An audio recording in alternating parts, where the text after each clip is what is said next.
At the circular economy, A circular economy. That we call the circular economy, and try and explain to you The circular economy and its potential. Yeah, that's part of the circular economy.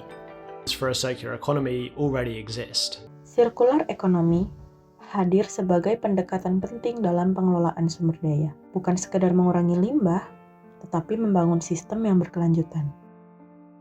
IPB University menjadi salah satu kampus yang aktif mendorong penerapan sirkular ekonomi. Tidak hanya dalam teori, tetapi juga dalam praktek lapang bersama masyarakat. Tapi, sebelum kita membahas lebih lanjut, sebenarnya, apa konsep dari sirkular ekonomi itu sendiri?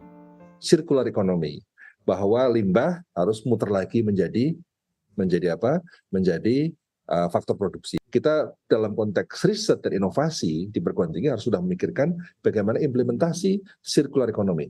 Kita bagaimana mampu menciptakan produk-produk yang bermanfaat dan bagus dari limbah, dari byproduct. Ini sirkular ekonomi menurut saya harus terus diperkenalkan.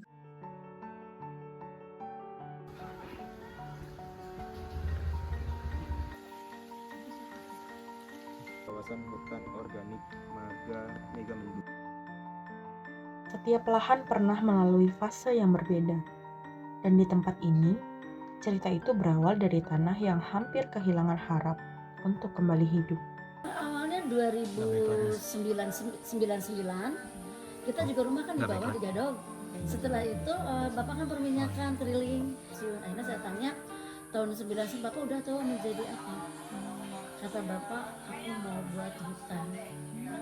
Saya keliling kemana-mana, ternyata hutannya sudah tidak ada. Jadi belilah dari masyarakat itu, pertama beli ibu cuma 2000 meter. Tapi sangat saya sedih apa? Saya juga bingung mau diapain tanah ini. Karena alang-alang lebih tinggi dari ibu dan sangat gersang, nggak ada pohon. Terus posisinya miring-miring gini. Memang. Ini kondisinya memang bukan terasering, memang sudah miring. Akhirnya tahu tanah itu hanya 4 cuma sampai 2 kan dari sana. Dari udara. Akhirnya kita bercampur. Bapak itu memang catatan bikin hutan, Bu. Kalau bikin hutan mah Ibu tidak pakai bahan kimia sama sekali. Bukan namanya hutan organik keten sekarang, bukan. Dari dulu emang sudah organik. Akhirnya ya dari 2000 meter ini bersyukur alhamdulillah jadi punya 30 hektar. Karena saya membuat hutan. Kalau membuat hutan harus jadi macamnya hutan, Mas. Harus berani. Ini mahoni arborea. Kenapa bilang ini daunnya lebih besar daripada mahoni yang biasa, Mas?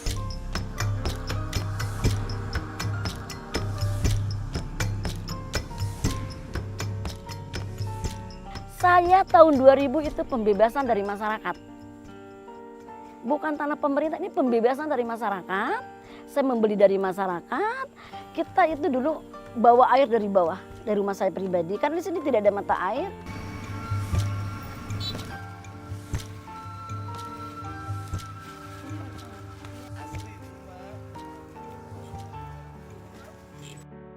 Pemulihan tidak hanya tentang memperbaiki tanah, tetapi juga bagaimana kita merawat prosesnya.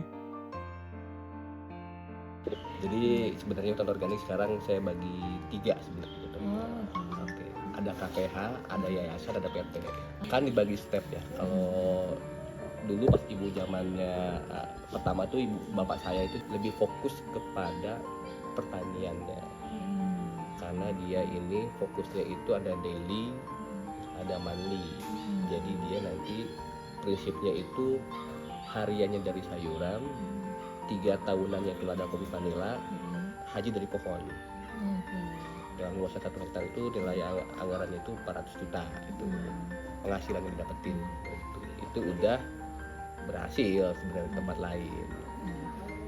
Cuman ya begitu, kalau bapak saya itu pas bagian abang nggak mau dia. Jadi kalau dikira kita mau uang cepat mas sebenarnya kita tengah nabangin pohon aja, Mbak. Cuman nama hutan organik itu udah nggak ada. Ternyata yang membuat susah itu adalah bukan membuat tapi merawatnya. Nah ini sekarang kita lagi ada 3 program yang mau kita buat. Nomor 1 kita mau buat pakan dan pupuk.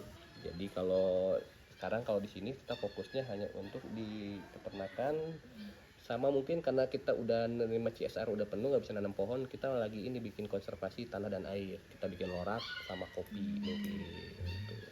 Ya kalau ke depan sih ini tempat pelatihan belajar bersama, terus juga kita nanti mau ekspansi ke pakan, pupuk, sama mungkin di percepatan reklamasi. Hari ini menuju 25 tahun perjuangannya.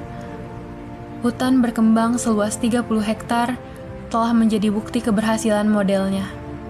Dari lahan kritis telah bertransformasi menjadi pusat keanekaragaman hayati. Ibu bukan siapa-siapa untuk membuka ini, hutan ini, karena cuma punya semangat satu keluarga untuk membuat hutan ini. Kita peduli, tapi mimpi kemanapun kita tidak ada yang ngasih, tidak ada yang menyumbang. Malah ibu mau dibongkar dulu di sini. Kalau cuma membuat untuk tempat teduh aja yang mau dibongkar. Tapi kalau sudah gini, baru semua orang datang untuk mengakui. Dan ini juga pesan untuk Kabupaten Bogor ya, untuk Indonesia. Ini loh asetnya.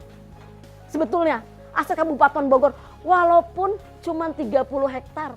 Dan ini hutan mini, tapi ini harus dijaga oleh pemerintah.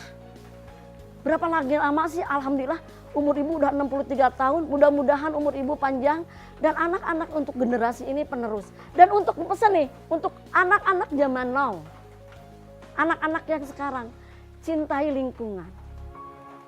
Kalian harus ingat walaupun satu pohon harus nanam ya. Kami datang ke tempat ini bukan hanya untuk melihat hasilnya, tapi untuk belajar dari prosesnya.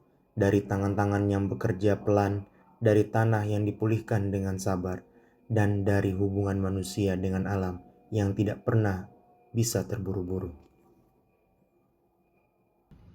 Pemulihan lahan bukan hanya soal menanam kembali, namun ini tentang hubungan antara manusia, tanah, dan keberlanjutan itu sendiri.